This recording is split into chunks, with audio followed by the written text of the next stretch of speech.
Moms, when did you look at your daughter and realize she was better than you? My 15-year-old started coming home with her lunch untouched and her bus card mysteriously lost 3 times in 1 month. The truth, when I finally dug it out, put me on the floor. It started small. Her lunch bag would come home full and she'd claim she wasn't hungry or that she'd bought something instead, except I checked her lunch account and it hadn't been touched in weeks. Then her bus card vanished. Then the replacement vanished. Then she asked for her allowance early, twice, which she had never done in her life. My daughter Nadia is the kid who once returned extra change to a gas station cashier. Something was off. My husband thought maybe she was being shaken down, that some kid was taking her money. That theory made my blood run cold. And honestly, it fit the evidence. The secrecy, the disappearing lunches, the way she'd started leaving for school 25 minutes early in the dark in January. So one morning, I did the thing you're not supposed to do. I followed her. She didn't go to the bus stop. She walked 6 blocks in the opposite direction, to the corner by the old laundromat, where a girl about her age was waiting. Thin coat, no hat, backpack held together with duct tape. And I watched my daughter hand this girl her lunch bag, then her bus card. Then she pulled a pair of gloves out of her coat, her good gloves, the ones I'd bought her for Christmas, and just gave them away like it was nothing. The two of them walked to school together, heads down against the wind, and my daughter was laughing at something the girl said, and I sat in my car at that corner and cried before 8 a.m. That night, I told her what I saw. She went pale, then defensive, then finally it all came out at the kitchen table. The girl's name was Ren, new to the school in October. Her family was in a shelter across from the laundromat after an eviction, and the school bus didn't route there. Kids had figured out where she lived because kids always figure it out, and a group of girls had turned it into entertainment. They mooed at her in the cafeteria because she got free lunch. They filmed her at her locker and posted it with sound effects. So Ren stopped eating lunch entirely, sat in the library instead, started walking 2 miles to school to avoid the bus stop crowd. So I started walking with her, Nadia said, staring at the table. And I gave her my lunch because she wouldn't take free lunch anymore,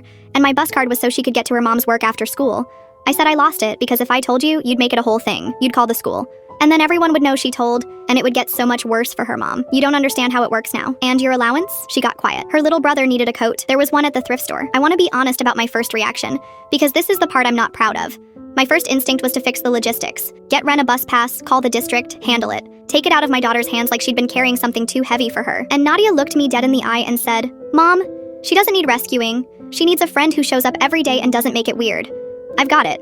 I just need my allowance to stop being suspicious." 15. She'd been quietly running a one-girl support operation for 3 months, walking 4 extra miles a day in winter, going hungry until dinner, absorbing "why do you hang out with shelter girl" comments that I only learned about later from another parent. And her single biggest concern was protecting Ren's dignity from adult helpfulness. We found a middle path. I never called the school about Ren, but I did report the girls who filmed her through another channel for a different incident, so nothing traced back. I started, accidentally, packing 2 lunches because I can't do portions. Ren's mom cried when we met. She thought her daughter had no one. Ren eats at our table most Sundays now. She's sharp and funny and wants to be a nurse. Her family got housing in March, and the first thing she did was give Nadia back the Christmas gloves, washed and folded, with a note my daughter won't let me read. People ask when you know your kid is going to be okay. It's not grades, it's not trophies, it's watching them hand over their gloves in the dark when they think no one will ever find out. That's my girl. Better than me at 15 than I am at 44.